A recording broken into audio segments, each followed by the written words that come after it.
সবাইকে আমার ইউটিউব চ্যানেলে স্বাগত। আজকে আলোচনা করব ক্যালকাটা ইউনিভার্সিটির সেমিস্টার 6-এ বাংলায় তোমাদের অনেক ছাত্রছাত্রীর এলসিসি 2 পেপারটি রয়েছে। এই পেপার থেকে তোমাদের সাজেশন অনুসারে প্রায় বেশিরভাগ প্রশ্নেরই উত্তর তোমাদের আমি আপলোড করে দিয়েছি। টিকা, শর্ট প্রশ্ন, বড় প্রশ্ন সমস্ত প্রায় বলতে গেলে আমি উত্তর দিয়েছি।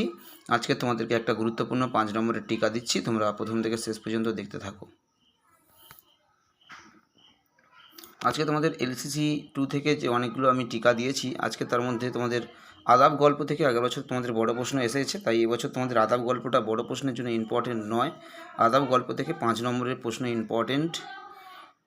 তোমরা আদাব গল্প থেকে আদাব গল্পের সাম্প্রদায়িক সম্প্রীতি বা আদাব গল্পে যে মানবিকতা প্রকাশ পেয়েছে তা আলোচনা করো।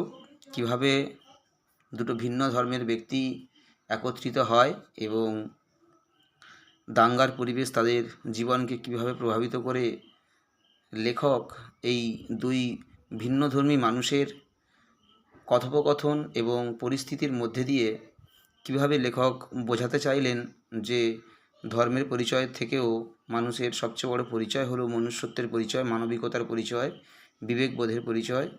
এটাই মানুষকে প্রকৃত মানুষ হিসাবে তুলে ধরে বা প্রকাশ করে। সেই মানবিকতার আবেদনগুলো গল্পের কোন কোন দিক থেকে ফুটে উঠেছে বা কিভাবে কোন কোন কথাবার্তা বা বৈশিষ্ট্য বা কোন কোন উক্তির মধ্যে দিয়ে প্রকাশ পেয়েছে তা আলোচনা তোমাদেরকে করতে বলা হয়েছে এই 5 নম্বরের প্রশ্নটিতে। অর্থাৎ এখান থেকে তোমরা আরও দুটো প্রশ্ন তোমরা একটু দেখে রাখবে যে গল্পে যে দুটো ভিন্নধর্মী মানুষ রয়েছে, একজন মুসলিম এবং একজন হিন্দুধর্মী ব্যক্তি, একজন মজুর এবং একজন সুতাকলের মজুর একজন এবং একজন হচ্ছে যে নৌকার মাঝি।